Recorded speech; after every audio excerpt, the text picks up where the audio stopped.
What's up, guys? Welcome back to the Uncensored Critic podcast. Thank you for tuning in again. As always, I sincerely appreciate it. So, thank you.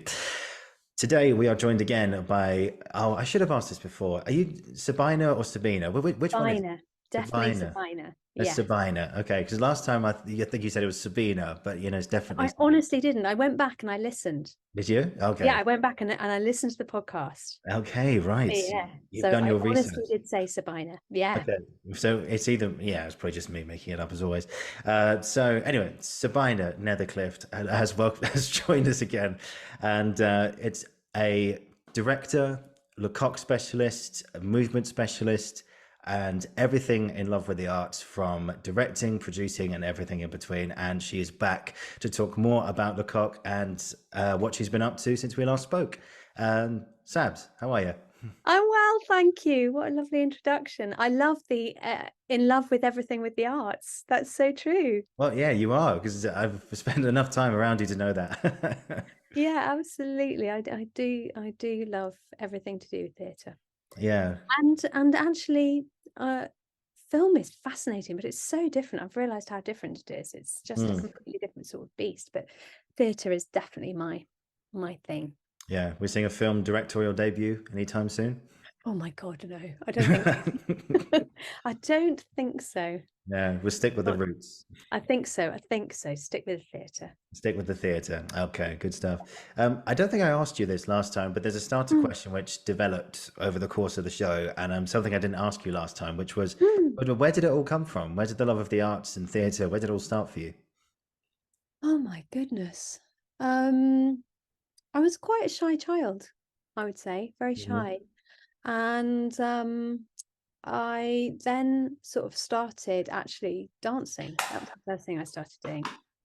So I did quite a lot of dancing when I was growing up, but then I got oh, well, no, this isn't quite true. I got taken by my mum and dad to see Nicholas Nickleby Oh, yes. at the Aldwych Theatre, which the RSC had done.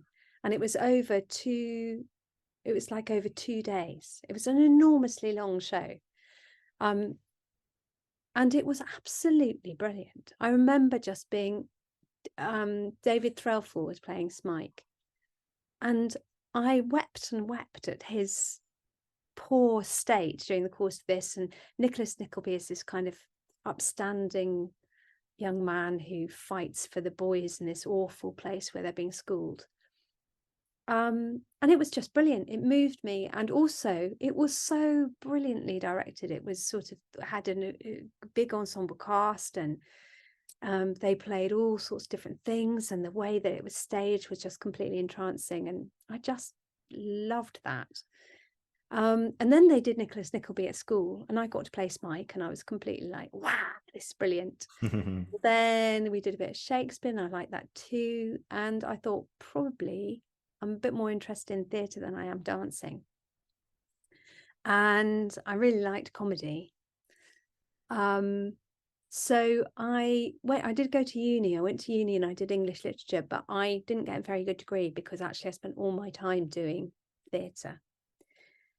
And I left the theatre, I left uni, and I worked in a kite shop actually.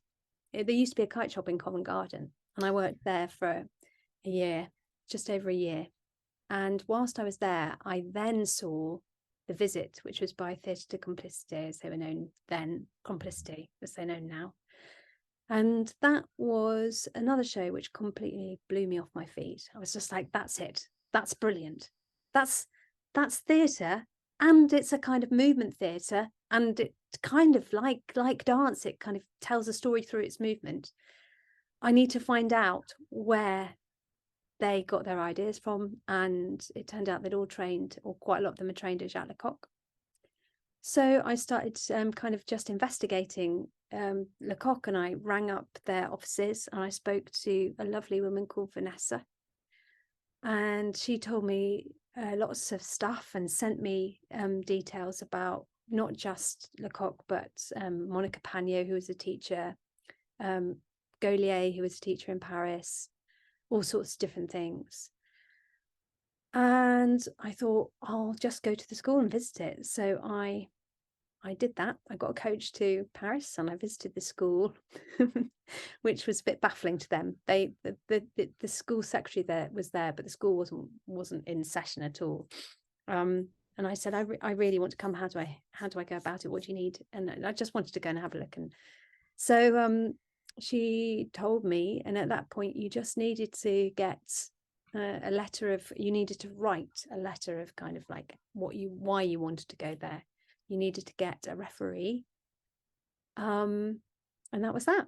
And so I wrote to them. I sent everything I needed to send, but they were full. So I couldn't get in.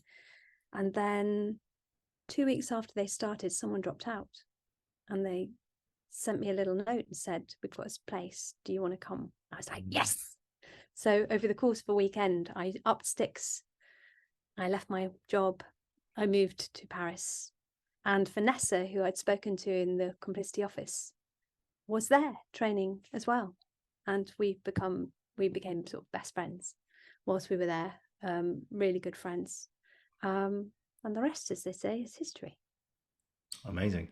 So tell me about the first day, traveling to, because as for anyone who doesn't know, the LeCoq School is in Paris, as you said.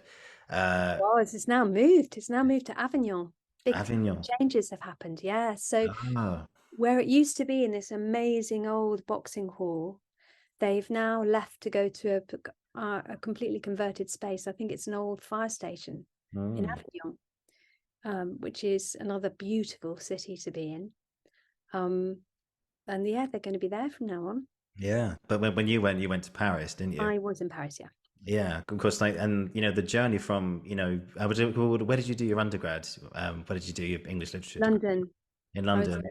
at, London University. Yeah. So what was the transition of moving to France in that time, not only just to be living, but also to be studying as well? Well, I had worked in France a bit before then, so my French was reasonable. So I wasn't scared about sort of like having to speak French. But obviously it was a bit sudden. So I found a youth hostel and I stayed in a youth hostel for the first few days. Mm-hmm. And very luckily, I got my hands on a chambre de bonne, which is one of those really tiny rooms right at the top of the big kind of flats in Paris. Mm-hmm. And you go up the back stairs because they used to belong to the maids who serviced all the flats beneath them. So I had an incredible amount of good fortune to find that little room, which was the school really helped with that.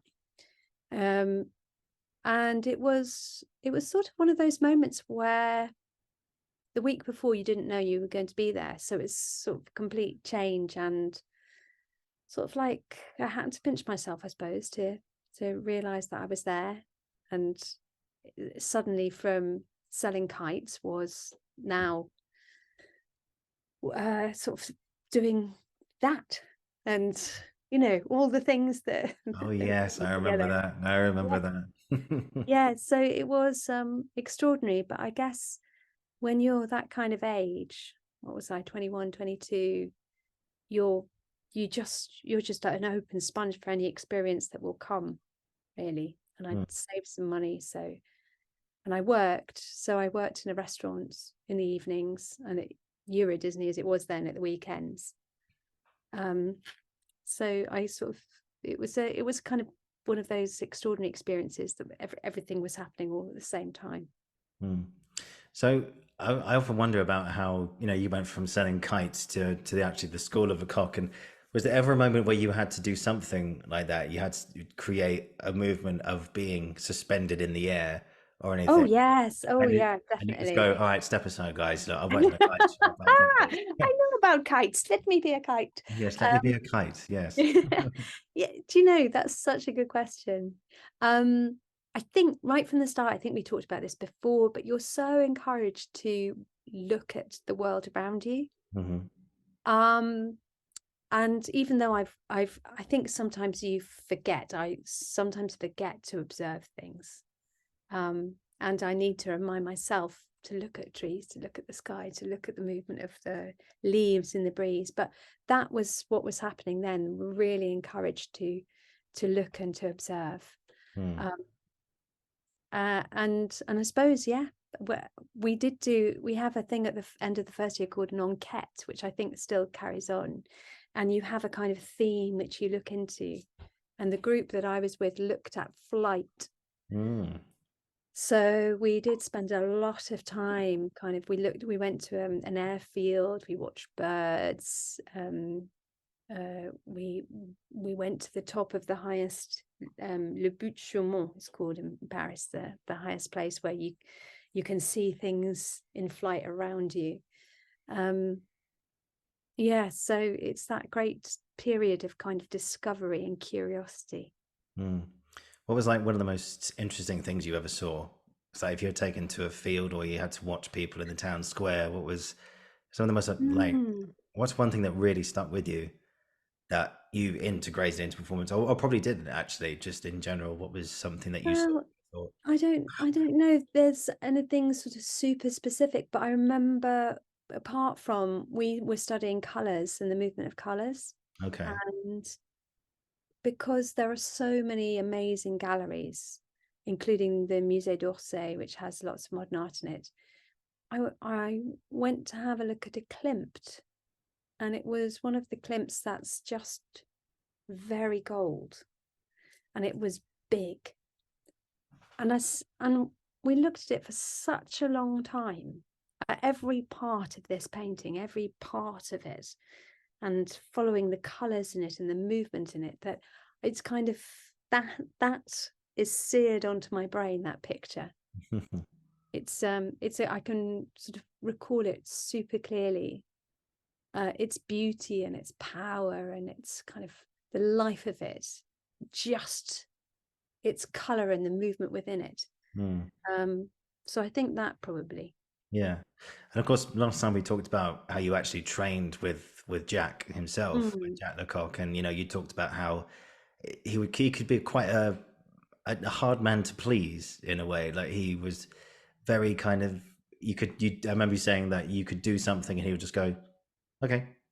You put your heart and soul into something and he just goes, okay. Or he wouldn't go, okay. You go, Okay. really, my sister could do better.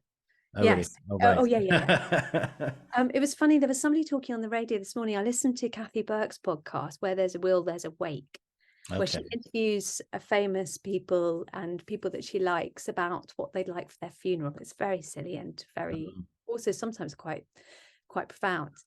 And this morning, an artist comedian was on. I wish I could remember his name, but he's written a series called Juiced, and he'd Okay. gone to Lecoq. No, he hadn't. He'd gone to Gaulier to do a short course on clowning. Mm-hmm. And when he was talking about the way that Gaulier taught them, it's kind of absolutely the same school as Lecoq. Mm-hmm. It's like, well, you could perform that for my aunt in a hospital, but that's no good for me. It's that kind of thing. It's really like, you're shit. That's rubbish. That kind of thing. You're boring me. Go away. Yeah. So there's a kind of it's not indulgent in any way. Mm-hmm. The training. It doesn't indulge any kind of sensitivities that the performer has. Yeah. I mean, what is clowning exactly? Because I don't think I've ever had an experience of it. What exactly is it, and how does it help the actor? What is clowning? Well, I suppose in many ways it's finding out what your own particular quirkiness, eccentricity, inner self is that could potentially be used to make people laugh Okay. or alternatively cry. So the clown has an ultimate kind of vulnerability. They invite the audience to laugh at them, and also to feel something at some point in that. So the greatest clowns, people like Charlie Chaplin and Buster Keaton, of the old kind of world of clowning, when it was silent in films, they would be slapstick. They would do stupid things that would make people laugh at them. But then there would be a kind of poignancy in what they're doing as well, because there's a truth and a vulnerability about the human condition that they're exposing. Yeah. I think, well, that's my view of clowning. Yeah. I was not a hugely successful clown. Being comfortable in your vulnerability, I think, from what you tell me, that clowning gives you. Obviously, I don't have a lot of experience in it at all, but Yes. that's the feeling I get, being comfortable in your own vulnerability, Yeah. whether you make people laugh or cry. Yeah. Yeah. Not being scared of going into that place of fear, I Yeah. guess.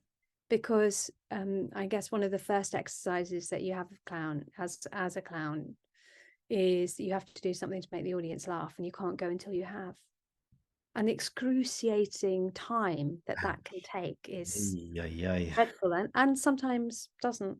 It never it never happens. Mm, And there's something rather it's like a baptism of fire hugely. going through that experience, because I've certainly been in shows where where the audience kind of is clearly losing interest, and the rustling happens and the coughing happens and those kind of things, and somehow you have to get through that and Mm. get to the end of the show without taking it personally, without feeling the kind of well of grief that happens when that kind of experience comes over you. Yeah. Because I can't. I mean, there have been many times in my life where I've thought about a joke in my head and I've gone, "Oh, this is going to absolutely kill it. People are going to laugh at this," and then I say it, and it goes down like a lead balloon or a ton of Yeah. bricks, Yeah. and Yeah, tumbleweed. tumbleweed. Yeah, Yes, and I'm there yes, yes. going, and first two things go through my head. First of all, is why the fuck did I say that? And then, and secondly, right, let's get the fuck out of here now. Let's just leave. Yeah, Yeah, yeah, get out. yes. Yeah, And I suppose the perfect bit of clowning of that is that reaction afterwards. yeah. It's the kind of moment of, it's that moment. It's like, oh no, Yeah, yeah, yeah, get yeah, out while we still can. yeah. It's, We're still yeah. alive. No, I don't think the clowning life is for me. Never really has been, but But there's something wonderful about so there are so many different sorts of clowns. There are arrogant clowns that you can laugh at because they okay. take themselves so seriously. Mm, I was trying to think of the kind of the really great clowns in my particular year. There were clowns who just would do anything, fearless clowns that kind of their spontaneity and their fearlessness was just enthralling. There were clowns who were just very clever, kind of who could take a situation and be turn it on its head, like a kind of piece of living satire. mm. And then really happy clowns, the clowns who just nothing could they just charmed you because they were so charming. That's the word, just smiley and charming, the innocent clowns. Yeah. So there's a kind of huge variety in it. Yeah, and there's also the makeup, and I think everything plays a part in that as well. And I think like the obvious kind of stereotypical image of clowning. But Oh, with the mouths and things. I guess the kind of yeah, circus clown is a whole kind of another thing, really. okay, We don't really go into that so much at LeCoq. It's much more the tiny little nose. So it's that's the smallest mask in the world, is what LeCoq mm. called it. The smallest mask is just Mm. the nose. Okay, Yeah, just a little red nose. okay, that's a And when good. someone puts it on, it's kind of like it transforms them in some way. Yeah, yeah. Like someone puts I think like the Red Nose Day every year. It's like Oh yeah, yeah. someone puts on a red Oh nose. yeah. Suddenly you're like, I can't take you seriously Well, anymore. indeed. Yeah, Yeah, exactly. yeah. Romeo and Juliet with a little red nose on Mm. becomes a whole different story. Oh yeah, yeah. And I think even though they're wearing this red nose and it's clowning or stuff like that, like you said, there still has the power to make you cry, even at the end, even when that does happen. If that was to happen in a production of Romeo and Juliet Yeah. with the noses, and suddenly you're going, oh, suddenly the laughter dies Yeah, now. yeah, yeah, yes. And There might be yeah, that serious moment. The clown might really believe that the other clown is dead. They might not believe that it's a play. yeah, They might, and then something might happen from there to take it on. There's all sorts of interesting things that you could do with the clown. yeah. That's very But, emotional, but actually. yeah, yeah. But really, Dom is the person, as I say. Dom is Yeah. really the expert. Yes, yes. Like I hear good things, as I keep Yeah, saying. yeah, he's Um, he's a genius and clown. yeah, and I think I still have so much to sort of ask you about Lecoq, but I think that's a good lead way on to another thing, which he Mm, like masks and stuff. Like, what's your mm. experience of mask work? You know, you've got the happy mask, the sad mask, the like predicting cunning mask. You know, the evil planning. You know, all these different things. What's your Yeah. experience of that? Um, they had masks at Lecoq, so we did play with masks that had different kind of expressions. Um, it's interesting finding, because you can only find out how a mask really works by the audience's reaction to it. Hmm.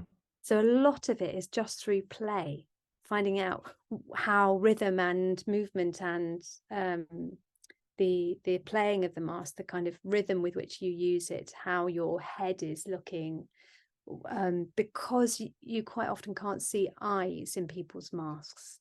The head becomes very, very important in the kind of like the focus of it. So us finding out about the mask was through an awful lot of play. We just played in them Hmm. all the time, like for 3 hours we'd be just playing in masks, 3 hours. watching, finding things out, setting up situations, exploring how two masks react to each other, what two masks have the best relationship, how you create relationship, how you try and discover how movement tells the story and not try and speak in the mask, because it's it's very, when you first start playing with masks, you kind of get frustrated by the inability of having words, and it's trying to let that go and be at peace with it, and finding out what is it about space and the bodies in space that tell the story. Hmm. um, so we just did loads and loads of playing, and then we made our own masks, which was really interesting, because you then start to understand how light plays on a mask, what you need in terms of cheekbones and eyebrows and shapes in the face, which help tell the story, whether it's a very open face or it's got lots of kind of different bits on it. So Yeah. um, yeah, it was lovely. It was really interesting. I shouldn't say lovely, because it was actually just really interesting. Yeah. What did your mask look like? The one that you made for yourself? The full mask one was less successful. Because I didn't have very much money at all, so I made it out of newspaper and flour and water paste. Hmm. So and it was not, and I tied it together with string, and it wasn't quite the right shape, so I tried to cut it so it looked really not very professional. My half mask was much better. It was much, much better. But also, after a certain amount of time, it started to smell and went off, and then went a bit moldy. Yeah, Right. Okay. you can't really keep those masks going. They Yeah. just get moldy. I Yeah, think I've made better masks since. yeah. Yeah. Yeah. Don't breathe in mold when you're doing No, don't do that. a performance, because not only does it make you look silly, but it also gives you health risks as well. Yes, it does. It does. Yes. Don't do that at home, folks. Let's not do that. So I was looking around about Lecoq, I think, recently, and I think I came across this quote. Someone who gave an interview. It's on YouTube for a guy called William Kentridge, who Oh said, my God, yes. yeah, he said, Famous artist and filmmaker. yeah, yeah. He gave this little interview. I think it was only about a couple of minutes, but he said that Lecoq was more for painters and people who create art. What do you say to that? Mm. In the very broadest sense, I'd say for people who create Hmm. art is, or whatever you want to say that they create is, I'd agree with that, definitely. I think it's a school for creators, because you don't really use that much text ever that isn't something that you have generated. Or certainly we didn't. I don't know whether that's changed. I suspect not. Hmm. So I think in the broader sense, I would agree. Mm. I don't know about the painters bit. I mean, I'm sure there are painters who go there, but there are writers. There's all sorts of people who go there. Yeah, and So, you just think about that. You know, people might think Lecoq is all about movement and people mm, wanting to be like physically expressive, but can it mm. go into other dimensions like writing and things Oh like that? yes. You know, I how mean, it's not just about throwing yourself around the room or pretending like to mime or anything. You know, it helps to with other areas yeah, of yes. business as I well. suppose it's really about life. It's really about observing life. Yeah. So you can, I mean, there's been extraordinarily successful actors who've come out of Lecoq and for all intents and purposes have had a very what might be considered a mainstream career in many ways. Mm. Toby Jones, who was a couple of years above me, um, Oh, Toby Jones. Oh wow. yeah, I mean, he used to write quite a lot. He wrote his own shows. One of the first times I saw him was at the Battersea Arts Centre in a show. I think the character was called John Jump, and he was creating a show in a shed on the stage of the BAC. But he wrote and created his own show, but he also worked with Complicity and other companies, and now, of course, he's been in Dad's Army, Hunger Games, so he's gone. There's a very um, clear kind of broadness to Toby Jones's path. He's done all sorts of different things, but he has specificity and he's got detail, and he can work really finely on things as well as being broad and bold. Yeah. So, I think there's no you can use it in whatever measure to bring things right down or to blow them up. Mm. And any way that you use it is it's going to be useful for whatever genre you go into. Yeah, there's a word you use there which I think is very key to all of Lecoq's practice, which of course is I can't say it now, specificity. It's just Specificity. yeah, what you said, Yeah. and and that brings me on to something we'll talk about in a little bit, Yeah. something we actually did at GSA last year. Mm. Um, we talk about the invisible space, but we'll get onto that in just a moment. Mm. How does or how can any actors of any, of course, any capabilities, any backgrounds, or whatever it is, and they're in these movement classes, like how do you find the specificity of a movement? Like how do you find that clearness and that preciseness? Just practice. It really is just practice. So we had, I suppose, what you would call classic mime lessons. Mm-hmm. Um, I think from the first year, um, and we would have to go away and practice a sequence Mm-hmm. um, until we really understood the way it worked. So it was a class called movement analysis, really, to find out how does this actually go together. And one of the great, I suppose, journeys at Lecoq is in the first year you do this thing called the 20 movements. I can't remember if I spoke about it last time, but it's a series of movements that are some of which are based on sporting movements like skating, throwing a discus, punting, rowing, and you sort of understand how the body works when it undertakes a physical task. And by analyzing it and understanding it, you can sort of then relive it and repeat it. Mm. So it's just really going into something, observing it so acutely and understanding what starts where the weight needs to be, what pushes against what moves first, what moves second, what's the rhythm of it, when do other parts start moving. That means that you can be exact when you come back to it again. Because there's always about you say to people, like for example, like there's a table in front of you, and there's a pen on that table. Mm. Pick up that pen, and I think a lot of people will just go, oh, "Okay, I picked up a pen." It's like, no, no, no, no, no, no. So, what type of pen is it? I don't know. Say it's Yeah. something like this, Yeah, yeah, yeah. Like, so pick it. Like, what shape is it? What size is it? Yeah, How does it feel when you hold it, and all that kind of yeah, thing. exactly. What noise does it make? You know, Mm, what is it all about? How the weight of it as well? Some are heavier than others. I know they're Yeah, all pens, but some are heavier than others.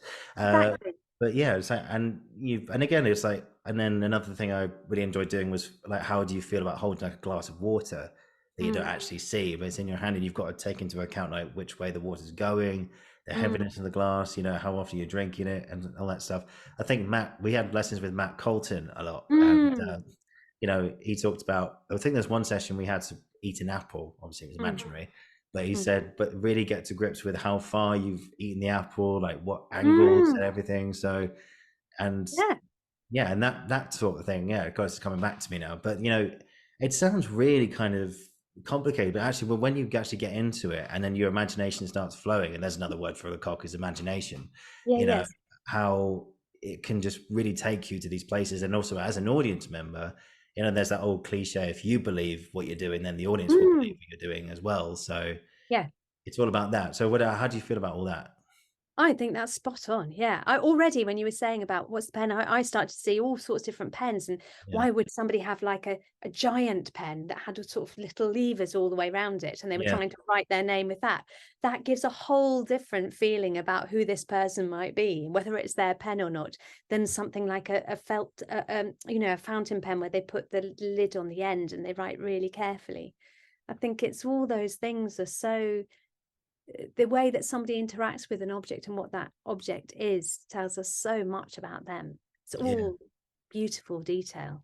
Yeah, I think that's a good segue into the invisible space, which you Invisible set. Now, the or invisible set. set Sorry. is really interesting because it's actually not necessarily a Lecoq exercise. What is useful is the mime area that comes from Lecoq, but the set Okay. itself, I'm going to give the credit where it's due, which is actually my husband came up with the set that we used when he was directing a show called Mirad, the Boy from Bosnia, for a Okay. theatre company in Wales, Abergavenny, called Theatre Gwent. And I said I was about to teach something one day, and I said, God, I'm struggling to think about how I can teach this. And so we were talking, and he said, well, why don't you have a go with this? And he sort of showed me the set. I went, God, that could be brilliant. That will work really well for me doing all this. So it's actually Mike Rogers. See copyright. It's his sort of invention, but it's just worked so well for what I do that I've never stopped using it since that point. And it kind of, I mean, it's going to be really interesting because I'm going to use it in the next show in Beasts and Beauties, a version of it. Yeah. And it's the first time I will have used it in a show. So the proof of the pudding, which I think, I really enjoy working with, will be in the audience, really buying into it. Oh yeah. Yeah. I remember we bought into it massively. I think the idea you used with us was there's so it all exists on one level. It all exists in one room. It's There this is sort of dogma idea, isn't it? yeah. So it's like what's the best way to describe it? So you essentially like tape out Area. areas or squares or long rectangles or something like that in within the space, Yeah. and the long rectangle is the staircase, and of course you either go up the stairs or you go down the stairs. Hmm. Next levels, and then if you go up the stairs and that space then becomes upstairs, and then you Hmm. go down the That's right. stairs and that then becomes downstairs. Yeah. Use the idea of someone being alone in a house, yeah, alone in a house, and someone is coming to like an old fashioned like horror film coming to Yeah. like Yeah. to That's kill right. them or something. Yes. We start off quite nicely with just a kind of hide and seek, don't we? Yeah, yeah, hide and seek. Yeah. Yeah, and then at one point, one of them just goes like has a knife in the hand. I'm not sure Yeah. what. Yeah. Yeah, Yes. Yes. but it's interesting how you see people moving around the same level of Yeah. space the whole time. There Mm. is no upstairs, there is no downstairs. It's just what's in Mm. front of you. Mm. And I could see people going upstairs. I could see people going through the trap door down into the basement, and there was a Yeah. basement as Yeah. well, and everything in between. And it was it was mind blowing, to be honest with you, to see like this in just a small scale. And I Mm. think like imagine if you blew this up like 100 times, and you've got a massive space, Yeah. Yeah. these intricate layers. That would probably be really hard to achieve, but beautiful to. Yeah. Um, that it just be spectacular, and it really does play with the imagination, don't you think? Yeah, it does. It does. It does. I mean, I think it's an amazing teaching tool. To just well, we don't need much as an audience to there's so much that we have reference points in our heads for, so much going on in there already that you don't need much to be suggested to you to already start filling in the story. Mm. And I think that's why it's so powerful as a tool. Yeah. Another tool is the 7 stages of tension as Oh well. yes, yeah. Yeah. So for anyone who doesn't know, sort of take us through what they are exactly. I mean, there's 7 different uh, examples, 7 but, different you'll levels. probably explain it better than I do. So go. Well, I suppose 7 levels of tension where at the bottom you're at your most relaxed, Mm. almost Lecoq says very, very heavy, very kind of very low gravity level, kind of very low to the floor, very you can use it in all sorts of different ways, but it's sort of the most relaxed. And then as you go up the levels, you start to just bring in different levels of tension. So the second one would be sort of, well, I say, and this is not Lecoq speak, but it's sort of Californian where you're quite laid back. You're moving at a slow pace. It's like you're on holiday. 3 is as you are generally every day. 4 is alert. Hmm. It's as though something is there and you're taken by whatever it is. What is it? There's something. 5 is a kind of higher version of that, where you're starting to move between walking and running. 6 is like there is something that's going to happen immediately and you have to kind of get out of that space of it. And 7 is a point where it's just before something happens. It's that moment just before it. And you're just caught up in a complete state of tension, like an iceberg. So it kind of uses this scale of tension within the body to tell a story of things that are happening. Yeah.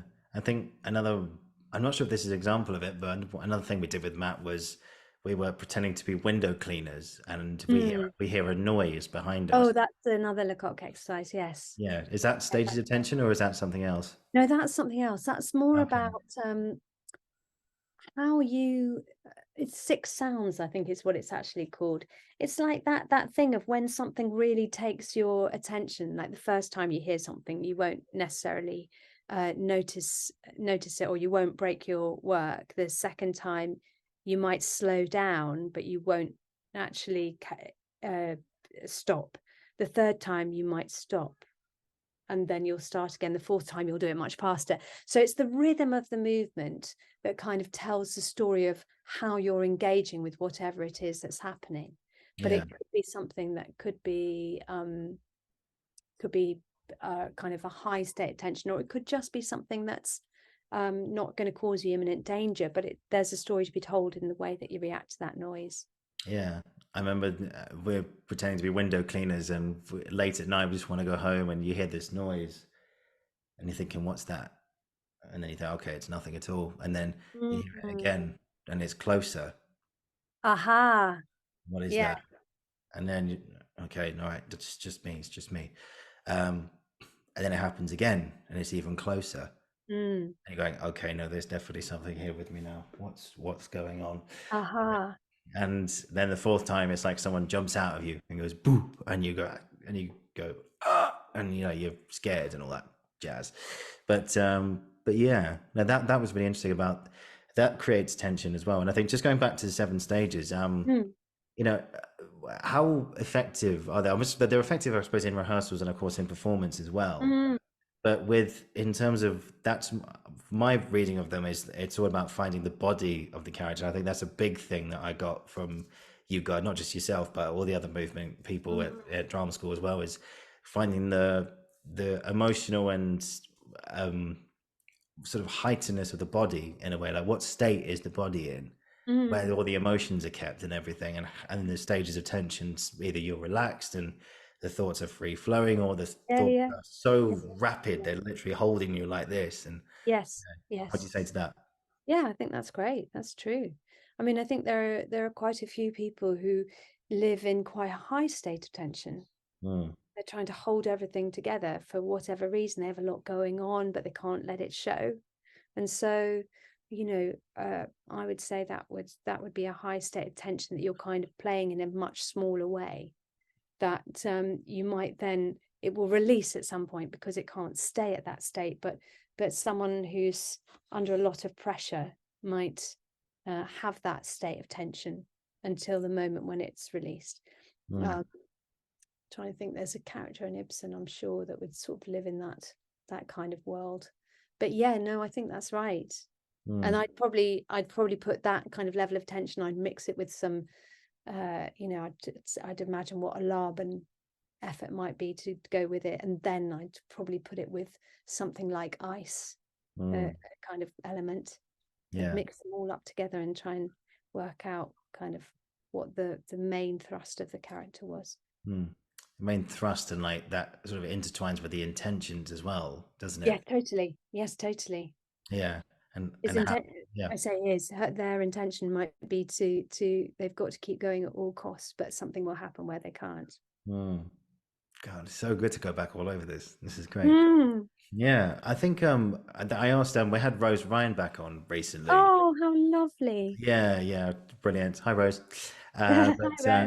Yeah, and it's funny, the first time she was on, I asked her a question, which was if she had one question for Laban, because she's a Laban expert, about one question that you could ask him, and she was like, "Oh, I'm not sure." Then second time she did have a question for him and what she'd like to explore. So go check that out, guys. But for you, Sabs, what's one question you'd like to ask Jacques LeCoq? Oh no, the first thing that comes to my mind is where he went for lunch. Where he went for lunch? He used to disappear off out and go and eat lunch somewhere, and I was always fascinated to know where he went. I'm sorry, that's probably not the question you want me to. No, not at all. It's great. And did you ever find out? No. I never knew. He probably went along the Champs-Élysées or something. Some fancy place. What would I ask him? It's so funny. I can't even think of asking him a question because it's so terrifying. I'd probably want to know what it was. What was it about? When did the penny drop that from being a physiotherapist, which is I think how he really started, that theatre was the place that he wanted to be in? What was that particular journey? That's what I want to ask him, I think. Yeah. And what do you think his answer would be? Now, if I knew that.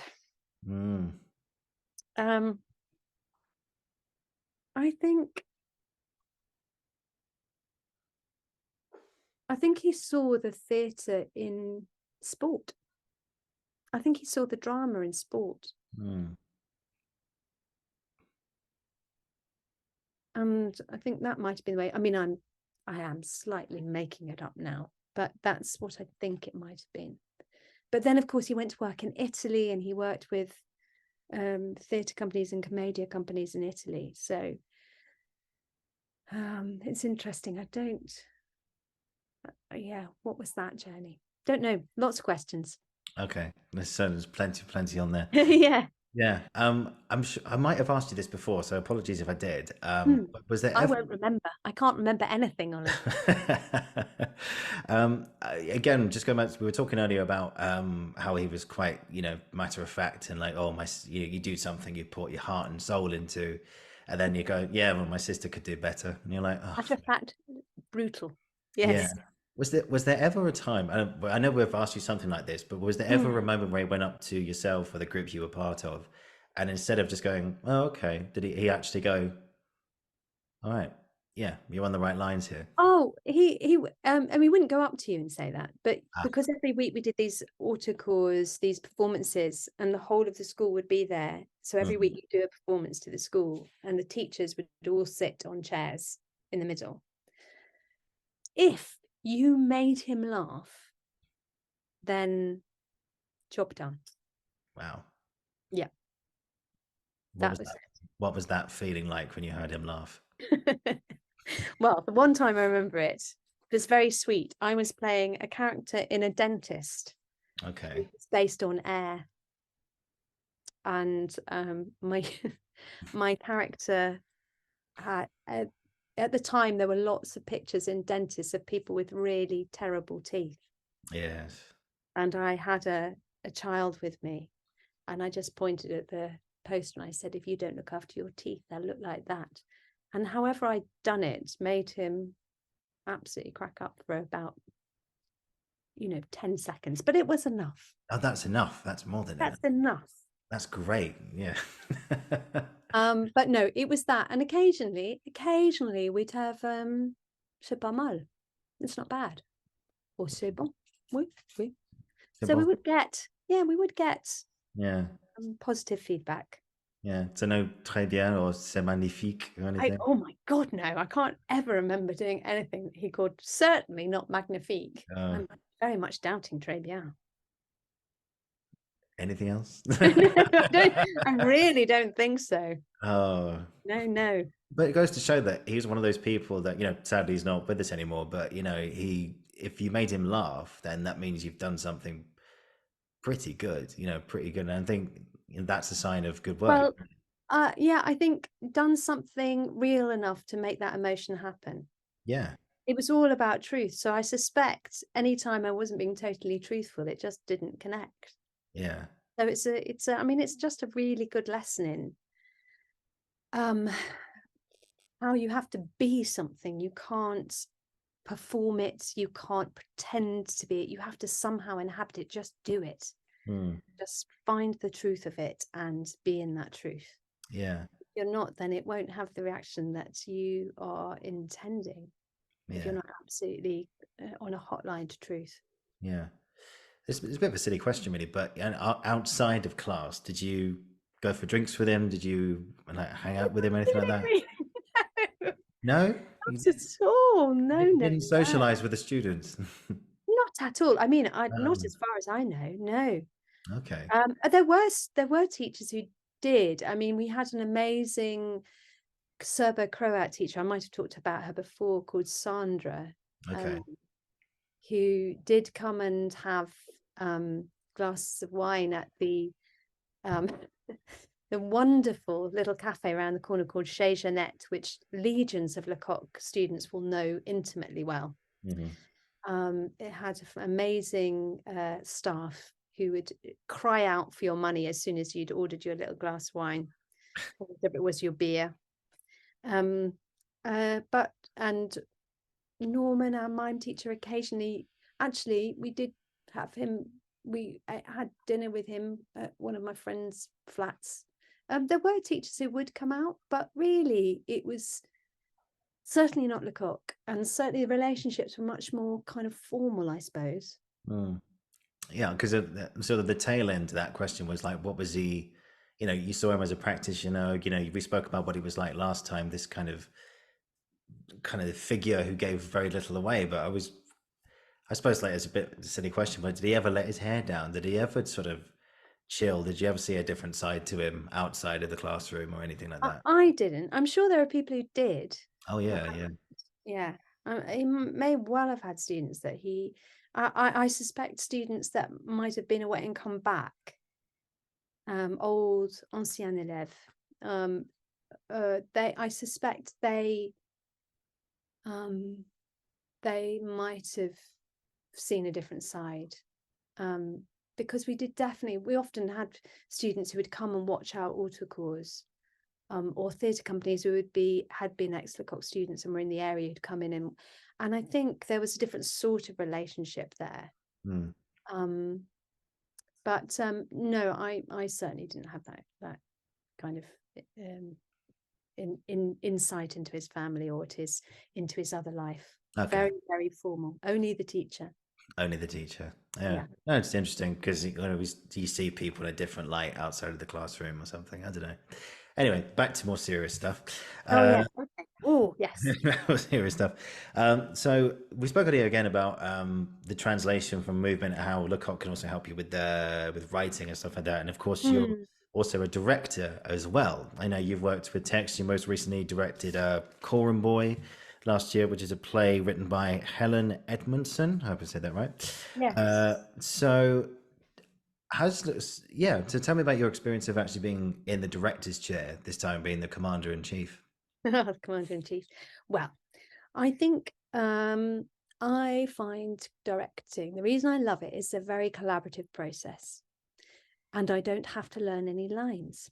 Well, that helped. As I think I have quite often said to you of late, Ollie, my memory is rapidly declining. No, don't be silly. So my ability to really retain lines is appalling now. So, but what I absolutely love is that process of creation. I Yeah. love it. And I suppose, how does LeCoq help in that way? I suppose it's because it's so creative, the school, and because you make things together, really.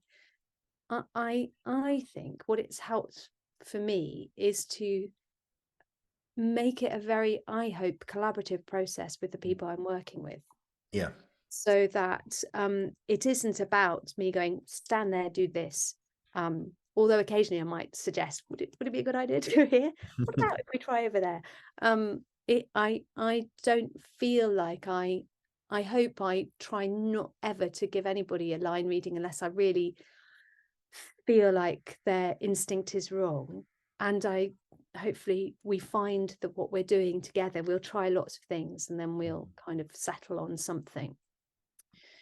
And I suppose my general feeling is that I like to create space with the actors.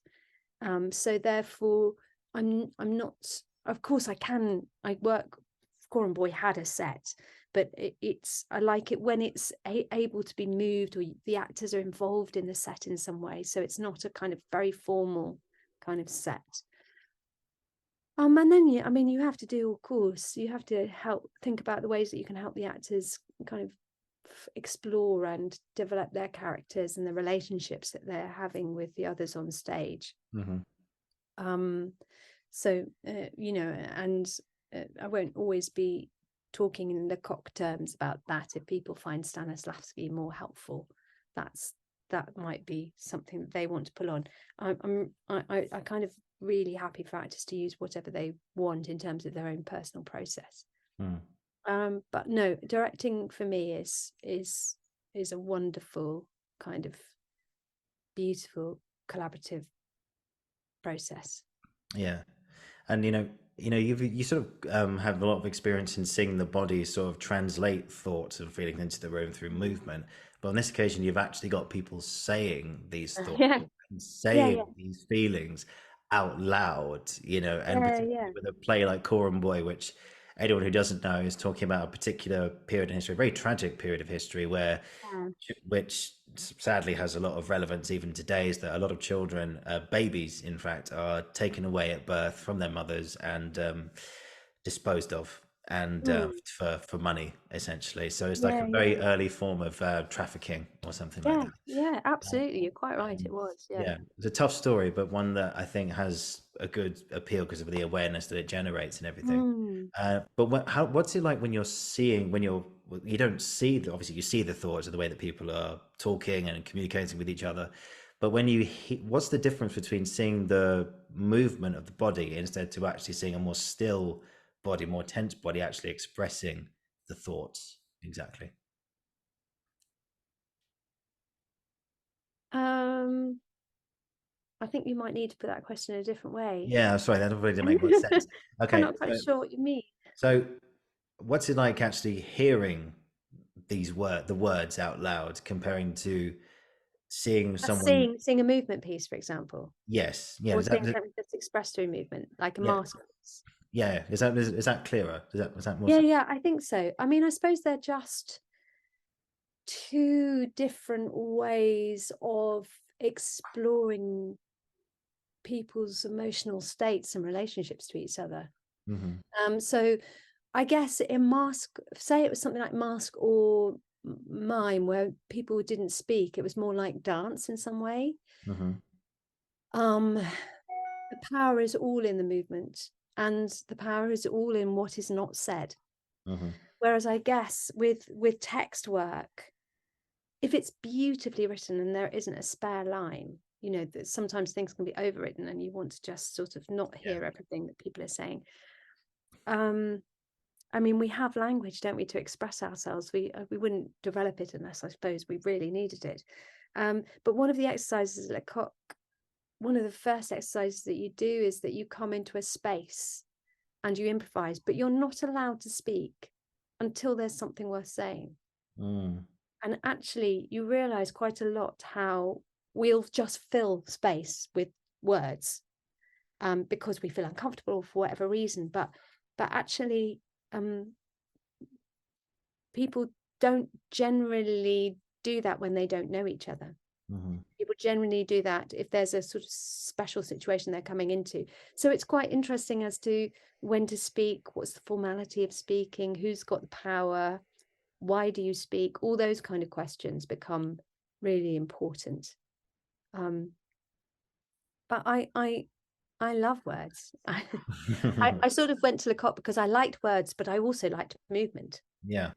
And they do actually go together really well because you're creating stuff and you can speak during it. But it's interesting, therefore, when you find that you need words, when do words become important? And what kind of words do you find yourself using? Quite often our clown pieces didn't have words, but then our Buffon pieces did. So Buffon is this kind of reverse of the clown, a grotesque character who laughs at the audience, who takes the piss out of the audience, like a brilliant stand-up. And that's where words sort of become really potent. And then tragedy, we explored tragedy, and of course there's words galore in tragedy. So Yeah. I Yeah. think it's powerful.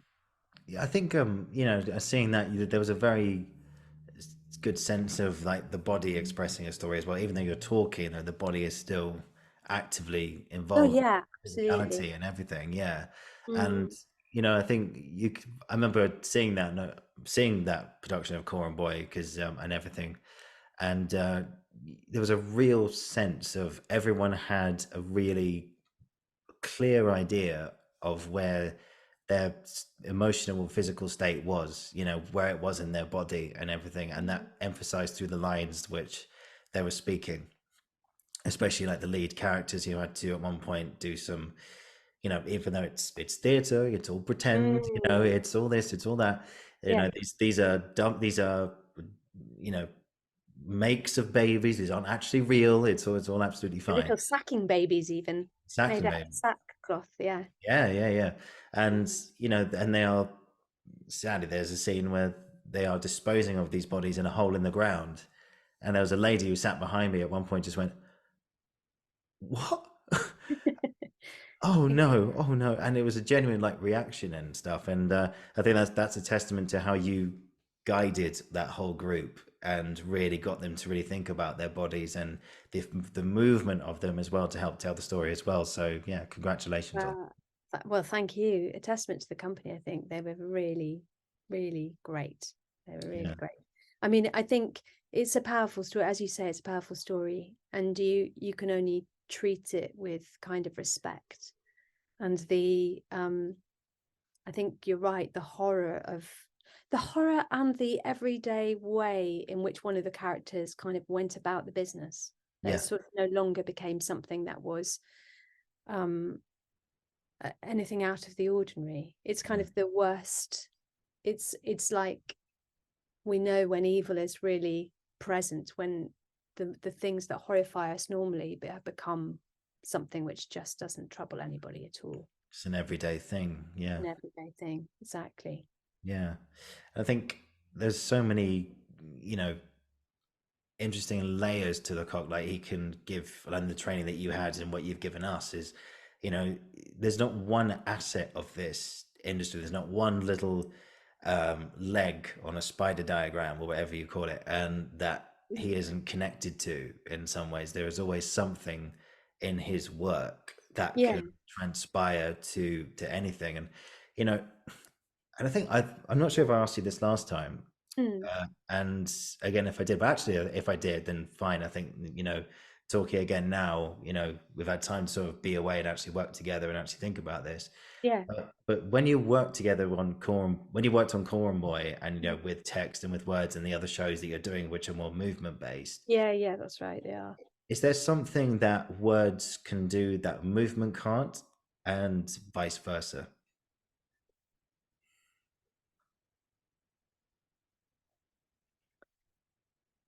Um,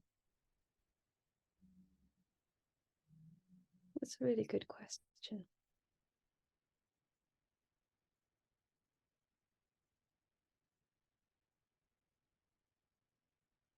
I mean, I'm sure there are.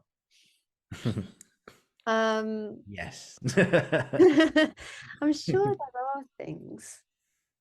It'd be interesting to do Coram Boy without any words at all Oh and wow, see how powerfully it would land. that's a very different show. Yeah. Um, there's a kind of sense of injustice that one of the characters, the young Alex, had, Mm, which he expressed so powerfully in an argument with his father. And I mean, in movement terms, that would become a movement sequence that would be incredibly expressive. So it would be a sort of feeling. I suspect what you'd get would be the feeling of that in movement, but what you yeah. get is the exact description of a character's state in whatever way that might be, in the way that they express themselves verbally. Mm, But I sort of started to go into poetry, and poetry kind of exists in movement. But you can get harshness in movement, get harshness in words. I don't know. I have to sit with that for quite a while, Ollie. I feel like that's okay. an enormous question. Okay. Yeah. No worries at all. No worries at all. Just got a few more questions for you, Sabs. Mm. So I've just got one here. Just like I was thinking about this, is movement, like, just going back specifically, like if you're working on a routine or a show, like we mentioned last time, the company you worked with, Filament, you made Yeah, yeah. a show on the Northern Line and stuff like that. Oh, Um, yeah. Drive, ride, walk. That one Drive, I was. walk. Yes, yeah. Um,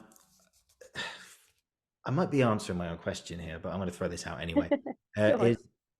Is specifically movement in a Mhm. show, the Mm. routines that you make, the entrances, the exits, is movement ever show in a show ever complete? Of course, we worked together on Widows as well last year as well.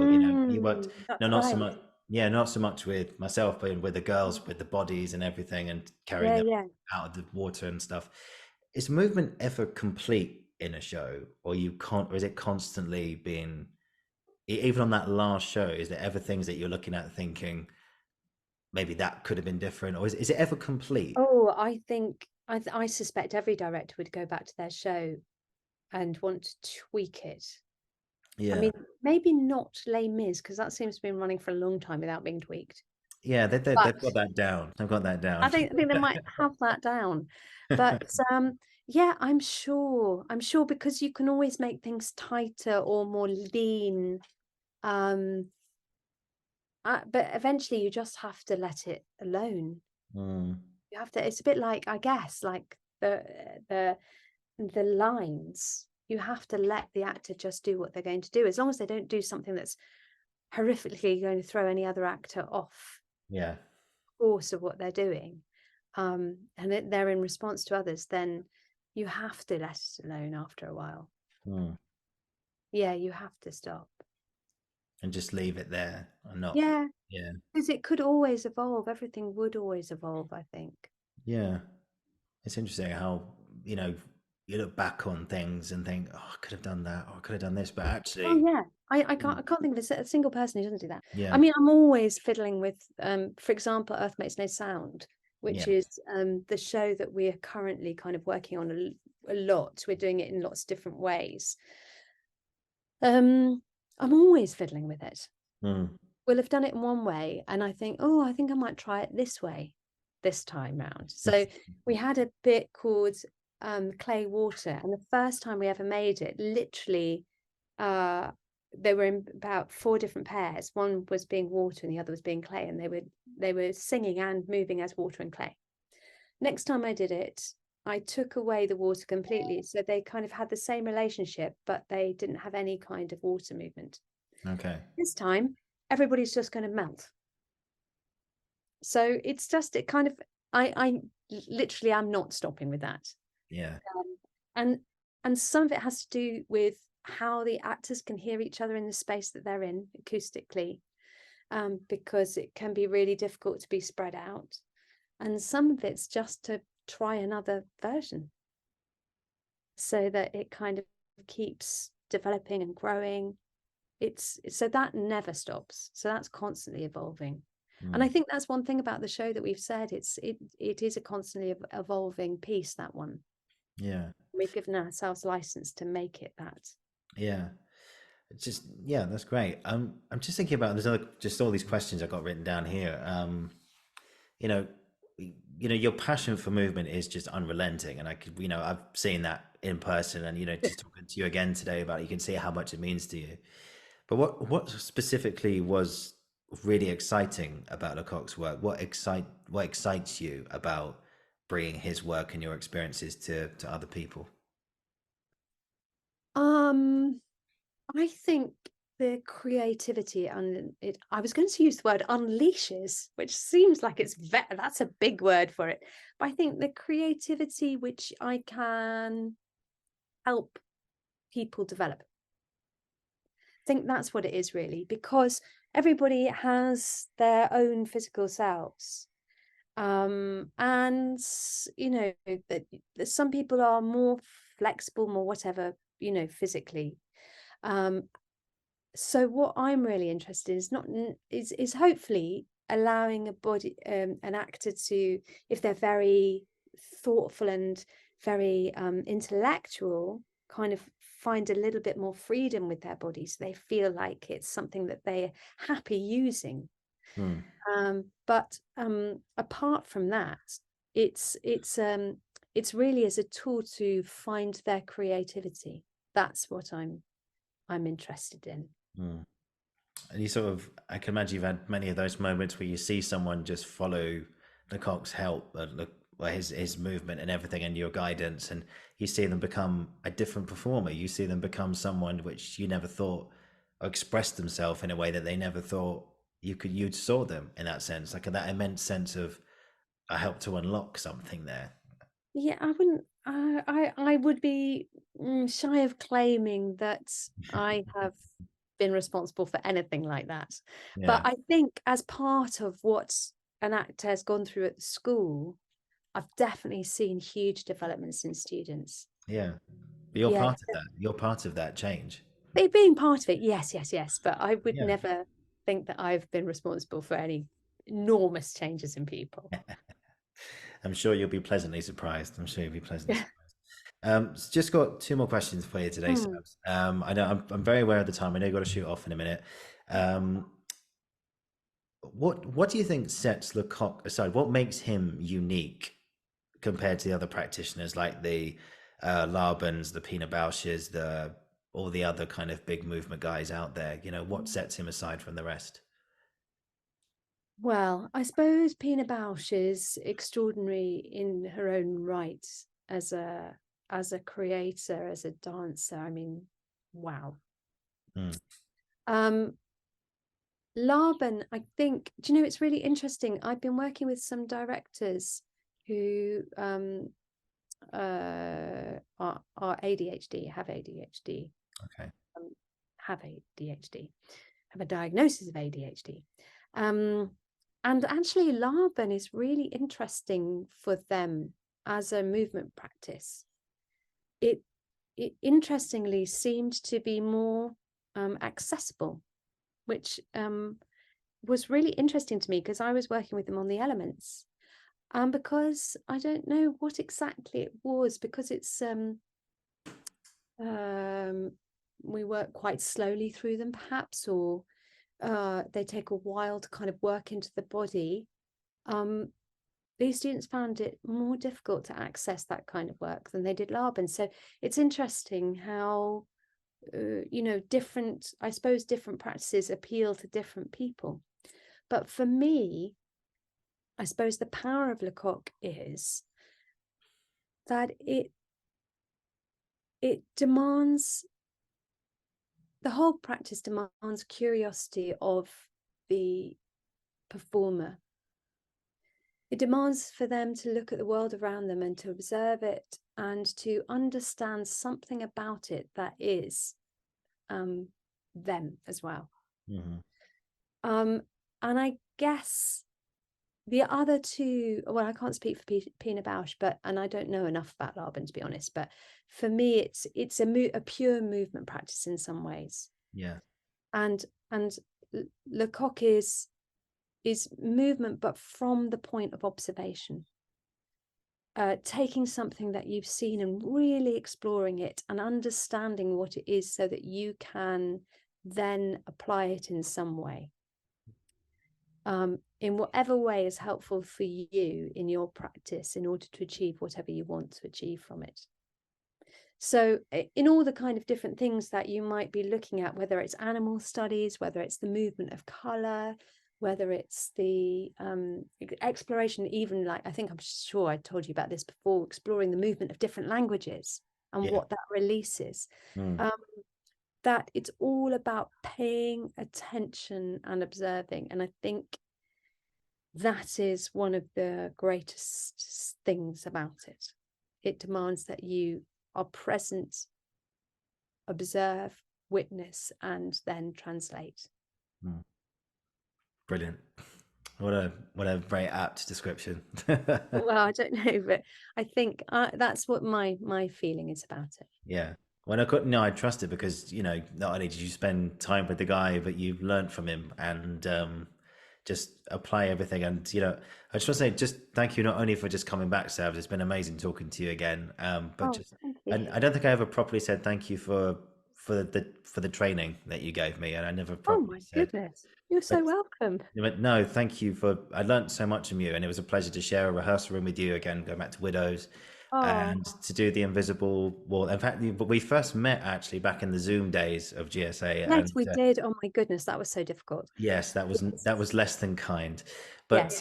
but thankfully, having deferred and gone back to when we were Mm. open and able to do things again, Mm. yeah, it was just amazing to not only meet you but just learn so much from you. And I've learned so much just from not only the training but the two shows that we've done now. And Yes. just a massive thank you for everything that you do. And yeah, just thank you for being you. So. Oh gosh, thanks, Ollie. That's slightly overwhelming. Thank you. Oh, no, no, it's the least I could do. It's the least I could do. And just one final question for you today, Mm. Sabs, Yeah. which I didn't manage to ask you last time, but now I have the opportunity, which is what's been an experience or experiences you've had in your career up to this point that you're never, ever going to forget? Oh yes, yes, you did warn me about this question. I've completely I forgotten did. that. Okay, now let's think. I suppose the first thing I did with the people that I left Lecoq with, which was an insane play by Pablo Picasso Mhm. with characters called Bigfoot, Thin Anxiety, Fat Anxiety. I played, oh my God, I can't even remember my character's name. The cousin. I played a character called the cousin, I think. Yes, and there was another character called the onion. It was about an hour long. It Mhm. was absolutely barking mad. And we did it in a pub called the Landor, which was just, I think it was the second show they'd ever had on. And then we very luckily took it to the Hong Kong Fringe, Mhm. and we did it over there. And that was just an amazing experience, just going abroad with theatre. I thought when I was much younger, what I want to do is travel the world with theatre. And I thought, oh, this is the start of it when I went there. And that was incredible. And I was doing it with my friends. So that was also incredible. And we did it again in London. And that sort of led on to a period of exploring the notebooks of Leonardo da Vinci, Oh, wow. which was amazing. And we did a couple of weeks at the National Theatre Studio, or maybe it was just a week. Was it 2 weeks or a week? I can't remember. But the National Theatre Studio gave us space. And we worked with an actor who's called Jasper Britton, who was kind of directing us. And we also were working with people at the National at the time. Mm-hmm. So we were so lucky because we had, in the company that we worked with, we had Martin Freeman, Oh, wow. we had Rhys Ifans, Mm-hmm. we had Anne-Marie Duff, we had Mark Davis, Mark Lloyd. Oh, I haven't got his name right. Anyway, we had these extraordinary actors amongst the company that we were working with, who all at the start of their careers, really, really at the start of their careers. They were doing a show at the National, and we would just sort of they were invited to come and be part of it, and we had an amazing time exploring these notebooks. It was incredible. So those two things definitely made a mark on me. And then, do you know, God, it's really hard to just limit it, because now I'm starting to think, and that was brilliant No, experiences. no, no. That's experience or experience. I mean, more than one. um, More than the one.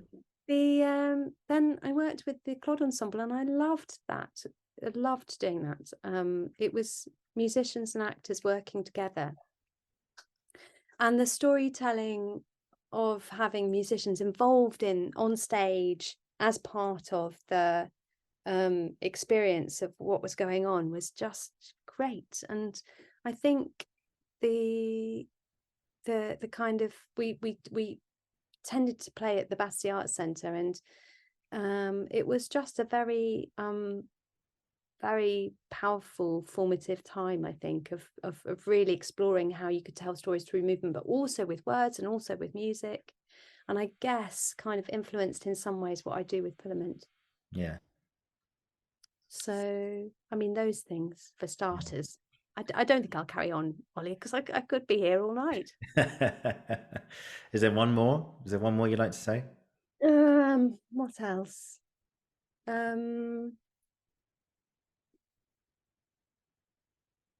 I mean, this is a completely different sort of thing. I did two amazing projects really with a company called Red Cape. One was the company called Red Cape, and one was with a company called Cast, and they were more educational projects. But the Red Cape project, we went to Moldova. Mm-hmm. We did a sort of an exchange with some young people in Moldova, and we went to it's not a very wealthy country by any means. In fact, it's very poor, and it's right on the border with Russia, and the Moldovan families put up the young people that we brought over, and they were just incredibly generous as hosts and showing us their country and showing us their culture. When we arrived, they put on a performance of scenes from Shakespeare. It was unbelievable. Wow. And we had not thought to bring any scenes for them. It was just ridiculous. But they were amazing. They were incredible, articulate, extraordinary young people. So that was one thing. And then Cast, we with them, we did a project in a township called Finetown, which again was incredibly poor, with people living in kind of corrugated iron shacks, but with we were working with young people from about the ages of about 7 or 8 to probably about 24 or 25. Mm-hmm. And again, a kind of real power and thirst for learning and being creative, and just the joy of communal creativity in circumstances that were very difficult for them. I think Yeah. also incredibly powerful experiences. Yeah. And they were able to just see the light in the dark in a way. Well, they were the light in the dark. Yeah. Well, they were. Yes. They were. I should have said that. Yeah. No, They, no, but that was the amazing thing, is that no matter how difficult it was, they had such things to say, powerful ways of telling their stories, and it was a complete privilege to be working with them. And there you have it. Fantastic. There you have it. There you have it. Sabs, this has been so much fun. Thank you so much for coming back. It's You're been welcome. absolute joy. And yeah, I look forward to what other work you do in the future. And let's continue this going forward. It'll be good. Okay, I can't wait to hear what else you've got on. Thank you so much. This has been amazing. So I'll just finish the recording. I'll just do a little outro. So just hang on for 1 second. Sorry. Yeah, that's Sorry, okay. It's okay. I'll just finish up here. So, guys, thank you for watching. Thank you for listening. This has been the Uncensored Critic podcast. And I'll be back very soon. And Sabs, for the second time, just absolute joy. Thank you so much. You're very welcome.